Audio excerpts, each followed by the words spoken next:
محترم معزز و مکرم سامعین کرام، نوجوانان عزیز، الحمدللہ جس مہینے کا مؤمنین کو، صالحین کو، اللہ کے نیک بندوں کو شدت کے ساتھ انتظار تھا، وہ مہینہ آ پہنچا ہے، اور وہ مہینہ اللہ نے عطا فرما دیا ہے۔ اللہ تعالی اس ماہ مقدس کی صحیح قدردانی کر کے اس کی پوری رحمتوں اور برکتوں کو حاصل کرنے والے بنائے، اور اس میں ذرا برابر بھی ناقدری کر کے اللہ کے عتاب اور غصے کا حقدار بننے سے اللہ ہم میں سے ہر ایک کی حفاظت فرمائے۔ رمضان المبارک اللہ تبارک و تعالی نے جو عطا فرمایا ہے، یہ خاص اس کا فضل ہے اور اس کی عنایت ہے، اس کی مہربانی ہے۔ رمضان المبارک میں اللہ تبارک و تعالی نے روزوں کو فرض فرمایا ہے، اور روزوں کا مقصد اللہ تبارک و تعالی نے اپنے کلام پاک میں ارشاد فرمایا تاکہ مؤمنین کو متقین بنا دیا جائے، یعنی ایمان والوں کو تقوی والے بنا دیا جائے۔ تو تقوی والے بنانے کے لیے اللہ تعالیٰ نے روزوں کو فرض فرمایا ہے۔ یہ روزے صرف امت محمدیہ پر ہی فرض نہیں کیے گئے، بلکہ پچھلی امتوں پر بھی اللہ تعالیٰ نے روزوں کو فرض فرمایا ہے۔ یا ایھا الذین آمنوا کتب علیکم الصیام، اے ایمان والو تم پر روزوں کو فرض کیا گیا، کما کتب علی الذین من قبلکم، جیسا کہ تمہارے سے پہلی امتوں پر روزوں کو فرض کیا گیا تھا، لعلکم تتقون، تاکہ تم تقوی والے بن جاؤ، متقی بن جاؤ۔ یہ تقوی والے بننا، متقی بننا، یہ اس لیے ہے کہ انسان کے اندر اللہ تعالیٰ نے دو قسم کی صفتیں رکھی ہیں۔ ایک صفت ہے روحانیت والی، اور ایک صفت ہے بہیمیت والی۔ یعنی ایک صفت اللہ تعالیٰ نے انسان کے اندر اس طرح رکھی ہے کہ وہ صفت انسان کو نیکیوں پر ابھارتی ہے اور خیر کے کاموں کی طرف انسان کو راغب کرتی ہے، اور ایک صفت اللہ نے انسان کے اندر ایسی بھی رکھی ہے جو اس کو برائیوں کی طرف آمادہ کرتی ہے اور برائیوں کی طرف راغب کرتی ہے۔ اس روزے کے ذریعے سے اللہ تعالیٰ اس برائی کی طرف راغب کرنے والی جو صفت ہے، جس کو بہیمیت کہتے ہیں، اس کو دبانے کے لیے اور اس کو مغلوب کر کے روحانیت کو اس پر غالب کرنے کے لیے اللہ تعالیٰ نے روزوں کو فرض کیا ہے، کہ تاکہ انسان روزہ رکھ کر اس قوت بہیمیہ پر قوت روحانیہ کو وہ غالب کرے۔ جب وہ غالب کرے گا تو اس سے صرف نیکیاں سرزد ہوں گی، اور وہ نفس کو اپنے تابع بنائے گا، نفس کے پیچھے یہ نہیں جائے گا. نفس جن جن برائیوں کی طرف انسان کو لے جا رہا ہے اس طرف نہیں جائے گا، بلکہ نفس کو اپنے قابو میں رکھے گا، اور وہ جس طرح چاہے گا یعنی نیکیوں پر اپنے نفس کو وہ چلائے گا. تو نفس کو اپنے تابع کرنے کے لیے اور قوت بہیمیت کو یعنی جانوروں والی جو صفت ہے، جو صفت شہوانیہ کہتے ہیں، اس کو اپنے قابو میں رکھنے کے لیے، اس کو تابع بنانے کے لیے اللہ تعالیٰ نے روزوں کو فرض کیا ہے. جب وہ تابع ہو جائیں گے، قوت شہوانیہ اور قوت بہیمیہ انسان کے جب تابع ہو جاتے ہیں تو پھر انسان سے نیکیوں کا کرنا آسان ہوگا، اللہ کی اطاعت اور فرما برداری آسان ہو جائے گی.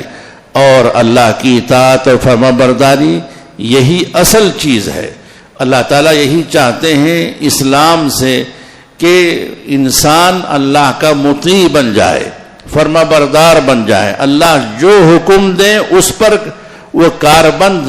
ہونے والا بن جائے، وہ چو چرا نہ کرے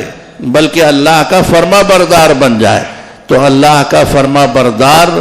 بننا یہ روحانیت کو غالب کرنے سے ہوگا، نفس کو اپنے اندر جو نفس ہے اس کو مغلوب کرنے سے ہوگا، اس کو تابع بنانے سے ہوگا. اور یہ چیز روزے کے ذریعے سے حاصل ہوگی. روزے کے ذریعے سے انسان کو قوت حاصل ہوگی. جب انسان کا پیٹ جب بھرا ہوا ہوگا تو وہ برائیوں کی طرف جائے گا، اس کے اندر برے خیالات پیدا ہوں گے اور برائیاں اس کے نظر میں اچھی لگنے لگیں گی، شیطانی وساوس اس کے اندر دوڑنے لگیں گے اور وہ یہ چاہے گا کہ کسی طرح میں کوئی نہ کوئی برائی کروں. لیکن جب اس کو بھوکا رکھیں گے، جب اس کو پیاسا رکھیں گے، جب اس کو اللہ کے حکم کے مطابق جب اس کو خواہشات سے روک کر رکھیں گے تو پھر وہ نفس مغلوب بنے گا اور تابع بنے گا اور اللہ کا فرما بردار بنے گا، برائیوں کی طرف نہیں جائے گا، اللہ کا فرما بردار بنے گا. تو عزیزان گرامی، تو روزے کا اصل مقصد یہی ہے کہ ایک مسلمان کو، ایک انسان کو اللہ کا فرما بردار بنایا جائے، مطیع بنایا جائے اور تقوی والا بنایا جائے. اگر ولو بالفرض روزہ رکھنے کے باوجود اگر انسان کے اندر فرما برداری حاصل نہیں ہو رہی ہے، تقوی حاصل نہیں ہو رہا ہے، بلکہ رمضان سے پہلے جس طرح کی برائیاں تھیں اسی طرح کی برائیاں رمضان میں بھی باقی ہیں، رمضان میں بھی موجود ہیں، وہی جھوٹ بولنا باقی ہے، وہی دھوکہ دینا باقی ہے، وہی گناہ کے جذبات ہیں اور وہی گناہ کے خیالات ہیں، اپنے جسم کے اعضاء سے وہی گناہ کر رہا ہے جو رمضان سے پہلے کر رہا تھا. روزہ رکھنے کے باوجود، رمضان آنے کے باوجود، تو پھر یہ کہا جائے گا کہ اس نے روزہ جس طرح رکھنا چاہیے اس طرح اس نے روزہ نہیں رکھا. روزہ اگر جس طرح رکھنا چاہیے اگر اس طرح اگر روزہ رکھے گا تو ضرور اس کا فائدہ ہوگا. یعنی جن چیزوں سے بچنے کا حکم دیا گیا ہے ان سے اگر یہ بچ کر رہے گا تو پھر روزے کا فطری طور پر جو فائدہ ہے وہ ضرور ہو کر رہے گا. جیسے ڈاکٹر بیماری پر دوائی دیتا ہے اور ساتھ یہ بھی کہتا ہے کہ فلاں چیزوں سے پرہیز کرو، کہ تیل سے پرہیز کرو، گوشت سے پرہیز کرو، چکنے سے پرہیز کرو چند دن تک کے لیے، اور ٹھنڈی غذا سے پرہیز کرو، ٹھنڈے پھلوں سے اپنے آپ کو بچاؤ. اگر ان سب چیزوں کی تم رعایت کرتے ہوئے دوائی کھاؤ گے تو پھر تم کو یہ دوائی فائدہ پہنچائے گی. اگر کوئی شخص دوائی تو کھاتا رہے لیکن ساتھ میں پوری بد پرہیزی بھی کرتا رہے، گوشت بھی برابر چل رہا ہے، چکنا بھی برابر چل رہا ہے، میٹھا بھی کھا رہا ہے اور تیل کی چیزیں بھی کھا رہا ہے، ڈاکٹر کے کسی حکم کو ماننے کے لیے اگر تیار نہیں ہے تو دوائی لینے کے باوجود اس کو کوئی فائدہ نہیں ہوگا. اسی طرح اگر رمضان آیا اور روزہ رکھا لیکن اللہ نے جن چیزوں سے بچنے کا حکم دیا ہے اگر اس نے اپنے آپ کو ان چیزوں سے نہیں بچایا تو پھر روزے سے بھی خاطر خواہ اس کو فائدہ حاصل نہیں ہوگا. تو بہرحال عزیزان گرامی، رمضان المبارک یہ بڑا ہی مقدس اور بابرکت مہینہ ہے. رسول اللہ صلی اللہ علیہ وسلم نے رمضان کی آمد سے ایک دن پہلے شعبان کی آخری تاریخ اور آخری دن آپ نے خطبہ ارشاد فرمایا. رمضان کی اہمیت کو بتانے کے لیے آپ صلی اللہ علیہ وسلم نے جو خطبہ ارشاد فرمایا ہے، اگر اس خطبے کو اگر ہم لوگ سنیں گے اور پڑھیں گے تو ہم کو رمضان کی اہمیت کا بھی اندازہ ہوگا، اور رمضان میں اعمال کرنے میں اور نیک اعمال کی طرف راغب ہونے میں ہم کو مدد ملے گی. اس لیے کہ رسول اللہ صلی اللہ علیہ وسلم کا اپنے صحابہ اور اپنی امت کے لیے رمضان سے پہلے، رمضان کی آمد سے پہلے جو آپ نے جو خطبہ دیا ہے، اس سے اہم کوئی خطبہ ہو سکتا ہے؟ اس سے اہم کسی خطبے میں باتیں ہو سکتی ہیں؟ ہرگز نہیں. اللہ کے رسول صلی اللہ علیہ وسلم کا ایک ایک جملہ ایک ایک فرمان ایسا ہے کہ ہم اس کو اپنے لیے حرز جاں بنا لیں اور اپنی زندگی کا ایک حصہ بنا لیں گے تو انشاءاللہ ضرور فائدہ پہنچے گا. حضرت سلمان فارسی رضی اللہ عنہ راوی ہیں. روایت میں آتا ہے عن سلمان الفارسی رضی اللہ عنہ قال خطبنا رسول اللہ صلی اللہ علیہ وسلم فی آخر یوم من شعبان. حضرت سلمان فارسی رضی اللہ عنہ سے روایت ہے کہ ہم کو اللہ کے رسول صلی اللہ علیہ وسلم نے خطبہ ارشاد فرمایا شعبان کے آخری دن میں. فقال، آپ نے فرمایا یا ایھا الناس قد اظلکم شہر عظیم شہر مبارک. یہ آپ صلی اللہ علیہ وسلم کی زبان مبارک سے نکلے ہوئے کلمات ہیں. ان میں جو نور ہے، ان میں جو کیفیت ہے، وہ کسی کلام میں نہیں آپ پا سکتے. اللہ کے کلام کے بعد رسول اللہ صلی اللہ علیہ وسلم کے کلام میں جو نورانیت ہے، جو تاثیر ہے، عزیزان گرامی اور کسی کلام میں وہ تاثیر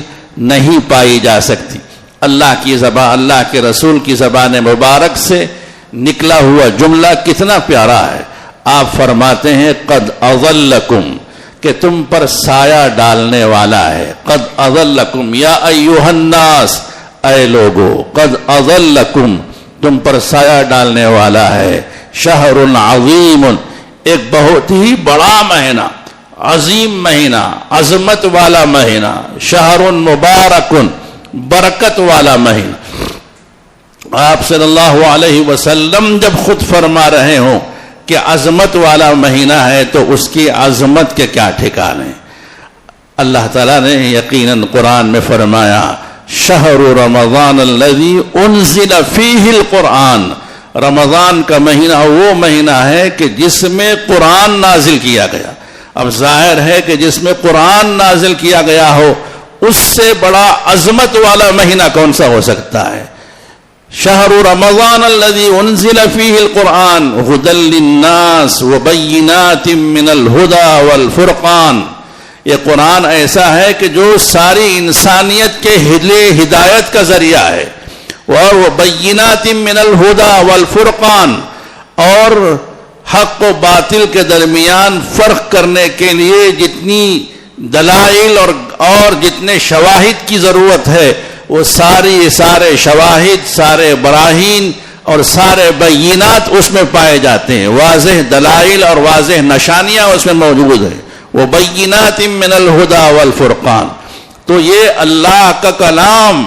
اللہ کی صفت، اللہ کی ذات سے نکلا ہوا جو کلام ہے، وہ کلام اللہ تعالیٰ نے جس مہینے میں نازل فرمایا ہے وہ مہینہ رمضان المبارک کہلاتا ہے. تو اس لیے یہ مہینہ بہت عظمت والا مہینہ ہے. شہر مبارک، اور یہ مہینہ بہت بابرکت مہینہ ہے، برکتوں والا مہینہ ہے. کہ یہ کس طرح برکت اس میں پائی جاتی ہے آگے احادیث کے جو اجزاء ہیں اس حدیث مبارکہ کے، اس میں آپ کو خود اندازہ ہوگا کہ کس طرح برکت ہے، کہ عبادتوں میں برکت، رزق میں برکت، کہ تھوڑی تھوڑی عبادت پر اللہ کی طرف سے مغفرت، تھوڑی تھوڑی عبادت پر اللہ کی طرف سے بخشش، تھوڑی نیکی پر اللہ کی طرف سے معافی کا اعلان، یہ برکت والا مہینہ ہونے کی علامت اور نشانی ہے۔ آپ صلی اللہ علیہ وسلم نے صرف 2 جملے ارشاد فرمائے، شہر عظیم شہر مبارک، آگے فرمایا کہ وہ شہر فیہ لیلۃ خیر من الف شہر، کہ یہ ایسا مہینہ ہے کہ اس میں ایک رات ایسی ہے کہ جو 1000 مہینوں سے بھی بہتر ہے۔ فیہ لیلۃ خیر من الف شہر، علماء فرماتے ہیں کہ تقریباً 84 برس کی عبادت اگر کوئی شخص کرے تو اس کو جتنا اجر و ثواب ملتا ہے اس سے بھی بڑھ کر، اس سے بھی کہیں زیادہ اجر و ثواب، اس سے بھی کہیں بہتر رات یہ اس مہینے میں موجود ہے۔ یہ مہینہ معمولی مہینہ نہیں ہے، اس مہینے میں اللہ تعالیٰ نے ایسی رات کو مقدر کیا ہے، ایسی قدر والی رات کو پوشیدہ کر کے رکھا ہے۔ شہر فیہ لیلۃ خیر من الف شہر، اور آگے فرمایا کہ جعل اللہ صیامہ فریضۃ، اللہ تعالیٰ نے اس مہینے کے روزوں کو فرض کیا ہے۔ فرض کا مطلب یہ ہے کہ ضروری ہے کہ اس کا ادا کرنا لازمی ہے۔ اگر کوئی بیمار ہے، کوئی سفر میں ہے، یا کوئی بہت ہی بوڑھا ہے کہ جس کی طاقت نہیں ہے کہ وہ روزہ نہ رکھ سکے، نہیں رکھ سکتا، تو اس کے لیے اجازت ہے، ورنہ ہر ایک پر جو بھی بالغ مرد عورت ہے، صحت مند ہے، مقیم ہے، ہر شخص پر روزہ فرض ہے۔ جعل اللہ صیامہ فریضۃ، اللہ تعالیٰ نے اس کو فرض کیا ہے۔ اللہ نے قرآن میں بھی فرمایا فمن شہد منکم الشہر فلیصم، کہ جو کوئی بھی اس مہینے کو پائے چاہیے کہ وہ روزہ رکھے۔ ومن کان منکم مریضا او علی سفر فعدۃ من ایام اخر، تو جو کوئی بھی بیمار ہو یا سفر میں ہو تو وہ پھر اور دنوں میں اس گنتی کو پوری کر لے، صحت یاب ہونے کے بعد ان روزوں کی قضا کر لے، یا سفر سے واپس آنے کے بعد ان چھوٹے ہوئے روزوں کو مکمل کر لے اور پورا کر لے۔ آگے اللہ کے رسول نے فرمایا کہ جعل اللہ صیامہ فریضۃ وقیام لیلہ تطوعا، اس مہینے میں رات میں کھڑے ہو کر عبادت کرنے کو اللہ تعالیٰ نے نفل قرار دیا ہے، نفل بنایا ہے۔ تطوع کہتے ہیں نفل، یعنی اللہ کی رضا حاصل کرنے کے لیے رضا کارانہ طور پر خوشی سے عبادت کی جانے والی عبادت کو تطوع کہتے ہیں، کہ اللہ تعالیٰ نے رات کی عبادت کو اللہ نے نفل بنایا، یعنی تراویح کی نماز کو، کہ یہ تراویح کی نماز یہ فرائض سے ہٹ کر ہے، 5 وقتہ نمازیں فرض ہیں، ان سے ہٹ کر یہ جو تراویح کی نماز ہے اللہ تعالیٰ نے اس مہینے میں خاص طور سے، اللہ کے رسول نے فرمایا کہ وقیام لیلہ تطوعا، کہ اس میں رات میں کھڑے ہو کر عبادت کرنے کو اللہ نے نفل بنایا۔ اور آگے فرمایا کہ من تقرب فیہ بخصلۃ من الخیر کان کمن ادی فریضۃ فیما سوا، کہ جو شخص اس ماہ مبارک میں کوئی بھی خیر کا ایک نفلی کام کرتا ہے، ایک نفلی کام، فرض نہیں، واجب بھی نہیں، ضروری اور لازمی کام نہیں، بلکہ نفلی کام، خیر کا، بھلائی کا کام جو کوئی بھی کرتا ہے، تو وہ ایسا ہے کہ گویا اس نے غیر رمضان میں ایک فرض کو ادا کیا، ایک فریضے کو ادا کرنے کا جو ثواب غیر رمضان میں اللہ تعالیٰ جو عطا فرماتے ہیں، وہ اجر و ثواب ایک نفلی اور چھوٹے سے کام پر اللہ تعالیٰ رمضان المبارک کی برکت سے وہ اجر و ثواب عطا فرماتے ہیں۔ مثال کے طور پر راستے میں چل رہے تھے اور پتھر گرا ہوا آپ نے دیکھا، آپ نے اس کو راستے کے کنارے کر دیا، کانٹا پڑا ہوا تھا اس کو آپ نے ہٹا دیا، یا کیلے کا چھلکا پڑا ہوا تھا آپ نے سوچ کر کہ کوئی پھسل کر گر نہ جائے اس کو الگ کر دیا۔ ایک ایک نفلی کام، چھوٹا سا چھوٹا کام جو بھی آپ کریں گے اس پر اجر و ثواب، اور مہینوں میں نفل کا ثواب نفل کے برابر۔ لیکن رمضان المبارک کی برکت ایسی ہے کہ اس میں ایک نفلی کام پر اللہ تعالیٰ ایک فرض کی ادائیگی کے برابر ثواب عطا فرماتے ہیں۔ فرض کی ادائیگی کا ثواب تو بہت بڑا ثواب ہے کہ اللہ تعالیٰ کی جو فرائض ادا کرتے ہیں وہ اللہ کے مقرب بن جاتے ہیں، اللہ کے خاص بندے بن جاتے ہیں۔ تو یہ ایک نیکی پر اس طرح کا اجر و ثواب، من تقرب فیہ بخصلۃ من الخیر کان کمن ادى فیما سواہ ومن ادى فریضۃ فیہ کان کمن ادى 70 فریضۃ فیما سواہ۔ جو کوئی شخص اس ماہ مبارک میں ایک فریضے کو ادا کرے گا تو وہ ایسا ہی ہے کہ جو غیر رمضان میں 70 فرضوں کو ادا کیا، یعنی 70 فرضوں کو ادا کرنے کا ثواب ایک فرض کے ادا کرنے پر اللہ تعالیٰ عطا فرماتے ہیں۔ ایک فرض رکعت آپ نے رمضان میں پڑھی تو 70 رکعت فرض ادا کرنے کے برابر ثواب غیر رمضان میں۔ اگر آپ نے زکوٰۃ جو کہ فرض ہے اس کا 1 روپیہ آپ نے زکوٰۃ میں ادا کیا فرض، تو اللہ تعالیٰ اس پر 70 فرضوں کے برابر اللہ تعالیٰ اس کا ثواب عطا فرماتے ہیں۔ یعنی ایک فرض کا ثواب 70 فرضوں کے برابر آپ صلی اللہ علیہ وسلم نے فرمایا۔ اور آگے آپ نے ارشاد فرمایا کہ وَهُوَ شَهْرُ الصَّبْرِ، کہ یہ مہینہ صبر کا مہینہ ہے۔ وَالصَّبْرُ ثَوَابُهُ الْجَنَّةُ، اور صبر ایسا ہے کہ اس کا اجر و ثواب جنت ہے، جنت کے سوا اور کوئی چیز نہیں۔ صبر کرنے پر اللہ تعالیٰ جنت عطا فرماتے ہیں۔ اور آگے فرمایا کہ وہ شہر المواسات، یہ غم خاری کا مہینہ ہے۔ عزیزان گرامی، صبر ایک ایسا عنوان ہے کہ آپ ہر چیز میں آپ صبر کو پائیں گے۔ روزہ ہے تو روزے میں آپ صبر کر رہے ہیں، پیاس لگ رہی ہے لیکن صبر کر رہے ہیں، بھوک لگ رہی ہے صبر کر رہے ہیں، اور سست ہو رہا ہے اور جی چاہ رہا ہے کہ روزہ توڑ دوں لیکن صبر کر رہے ہیں۔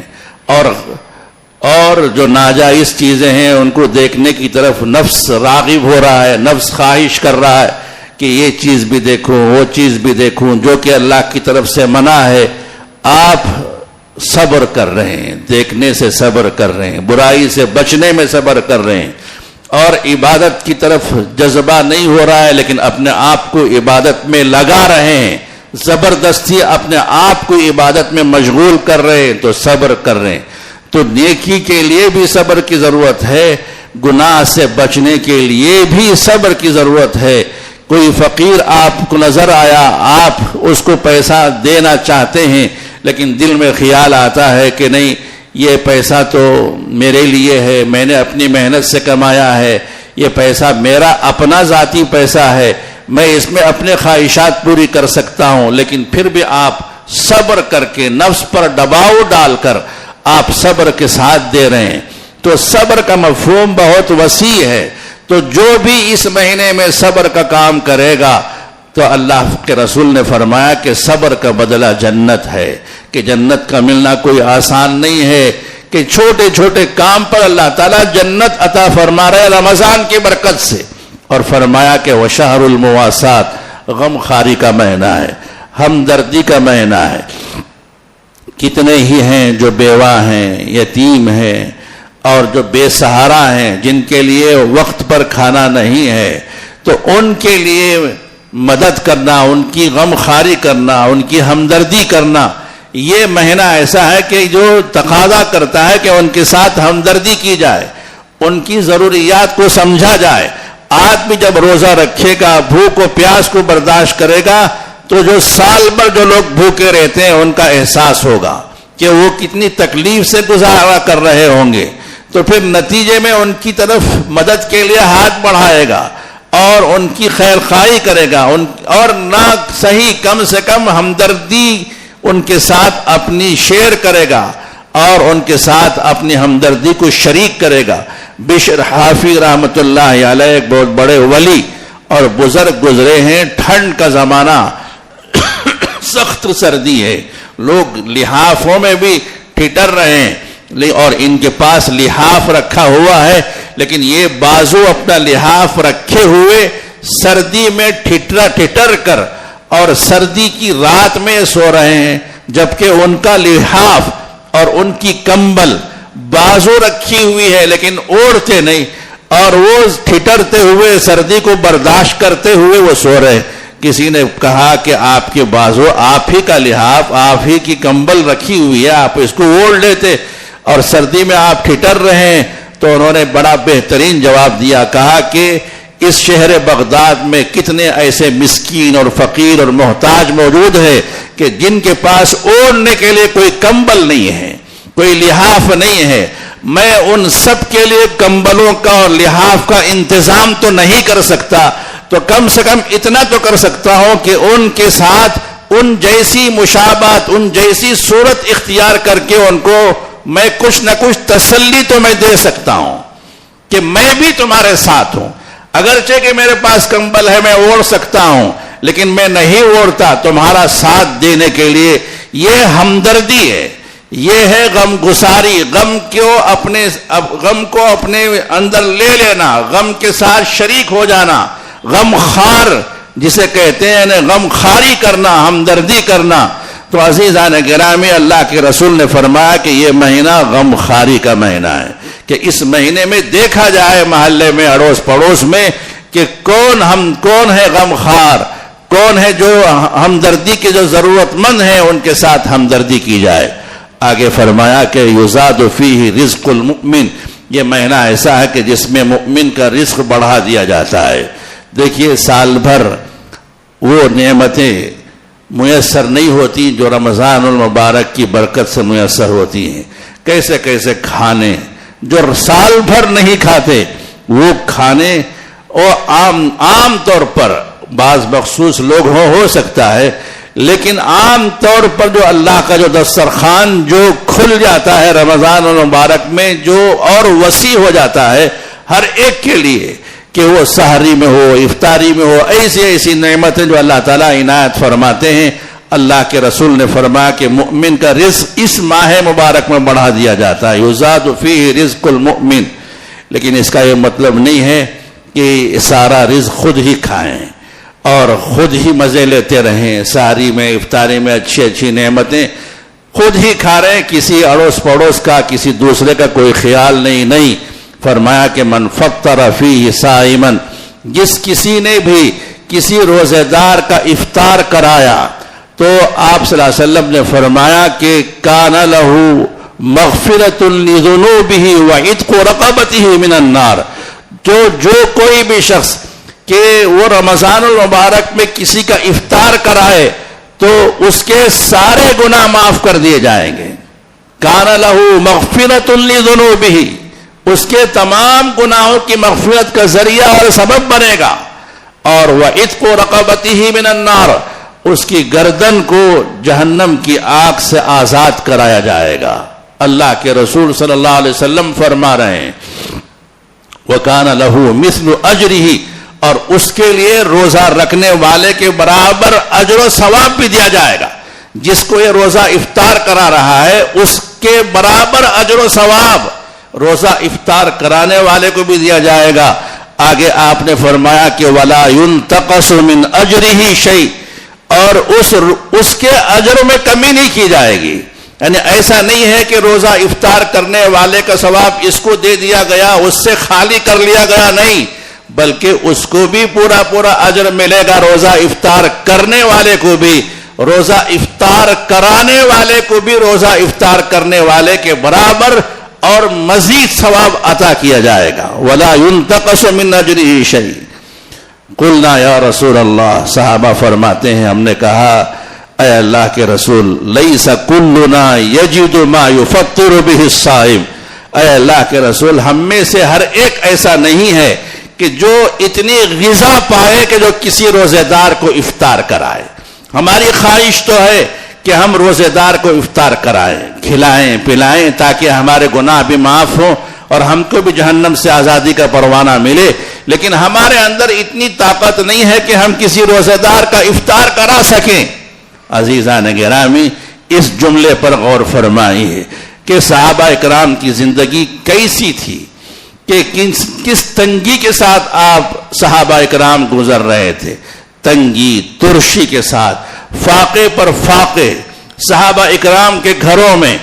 بلکہ جسم پر تن ڈھانکنے کے لیے پورے طور پر کپڑا بھی نہیں ہوتا تھا. روایتوں میں آتا ہے کہ جب آپ صلی اللہ علیہ وسلم کی مجلس میں صحابہ اکرام بیٹھتے تھے تو آپ کی نظروں سے چھپ کر بیٹھنے کے لیے سامنے کے صحابی کی پیٹھ کی آڑ لے کر اور وہ چھپا کر بیٹھتے تھے تاکہ ہمارا جو ننگا جسم ہے اس پر رسول اللہ صلی اللہ علیہ وسلم کی نظر نہ پڑ جائے. تو تن ڈھانکنے کے لیے کپڑا نہیں، اور چولہا جلانے کے لیے لکڑیاں نہیں، پکانے کے لیے کوئی اناج نہیں، فاقے پر فاقے بسر ہو رہے ہیں، لیکن خواہش یہ ہے کہ کسی روزے دار کو روزہ افطار کرائے. تو اس مجبوری کا اظہار فرمایا، اے اللہ کے رسول، آپ تو اتنے بڑے بڑے اجر و ثواب گنا رہے ہیں، لیکن ہم میں سے ہر ایک کی یہ طاقت نہیں ہے کہ ہم کسی روزے دار کا افطار کرا سکیں. تو آپ صلی اللہ علیہ وسلم تو رحمت للعالمین ہیں. آپ صرف مالداروں کے نبی نہیں ہیں، آپ فقیروں کے نبی اور آپ محتاجوں کے بھی نبی ہیں. فقال رسول اللہ صلی اللہ علیہ وسلم، تو رسول اللہ صلی اللہ علیہ وسلم کی زبان نبوت سے یہ جملہ نکلا کہ یعطی اللہ ھذا الثواب، اللہ تعالیٰ یہ اجر و ثواب عنایت فرماتے ہیں علی مذقۃ لبن، کہ ایک گھونٹ لسی پلانے پر، بلکہ او شربت مما، بلکہ اگر کسی کے پاس ایک گھونٹ لسی بھی پلانے کے لیے نہیں ہے تو ایک گھونٹ پانی پلانے پر بھی اللہ تعالیٰ یہ ثواب عطا فرماتے ہیں. آپ صلی اللہ علیہ وسلم نے کتنی بڑی آسانی آپ نے ارشاد فرمایا، آسانی والی بات، کہ اگر کسی کے پاس کھلانے پلانے کے لیے کچھ نہیں ہے لیکن اجر و ثواب پانا چاہتا ہے، روزے دار کو افطار کرانے کے لیے ایک گھونٹ پانی پلا دے، اس پر بھی یہ سارا اجر و ثواب، سارے گناہ معاف ہوں گے اور اس کی گردن کو جہنم سے آزاد کیا جائے گا. آگے آپ نے فرمایا کہ ومن اشبع صائمن، جو کوئی کسی روزے دار کو پیٹ بھر کر کھلائے تو آپ صلی اللہ علیہ وسلم نے فرمایا کہ اس کو سقاہ اللہ من حوضی شربتن، اللہ تعالیٰ اس کو میرے حوض سے، حوض کوثر سے ایسا پانی پلائے گا کہ لا یظمأ حتی یدخل الجنہ، کہ اس کو پیاس نہیں لگے گی جنت میں داخل ہونے تک، جنت میں داخل ہونے تک اس کو پیاس نہیں لگے گی، اور اس کے سارے گناہ بھی معاف کیے جائیں گے اور اس کی گردن کو جہنم سے آزاد بھی کیا جائے گا. آگے فرمایا کہ وَهُوَ شَهْرٌ أَوَّلُهُ رَحْمَةٌ وَأَوْسَطُهُ مَغْفِرَةٌ وَآخِرُهُ عِتْقٌ مِّنَ النَّارِ. یہ مہینہ ایسا ہے کہ اس کا شروع والا ابتدائی حصہ یہ مغفرت کا، رحمت کا سبب ہے، اور دوسرا عشرہ یعنی درمیانی حصہ جو ہے یہ اس کے لیے رحمت کا سبب ہے، اور تیسرا حصہ جہنم سے آزادی کا سبب ہے. آگے آخر میں آپ نے فرمایا وَمَنْ خَفَّفَ عَنْ مَمْلُوكِهِ، جو کوئی بھی اپنے ماتحتوں، اپنے نوکروں، اپنے غلاموں اور اپنے پاس کام کرنے والوں پر بوجھ کو ہلکا کیا رمضان کی وجہ سے، روزے دار ہونے کی وجہ سے، 2 آدمی کام والے تھے پہلے، 4 آدمیوں کو رکھ لیا، یا ان کا وقت کم کر دیا، تنخواہ میں کمی نہیں، تنخواہ تو برابر اتنی ہی ہے، لیکن کام کا بوجھ اور وزن ان پر ہلکا کر دیا،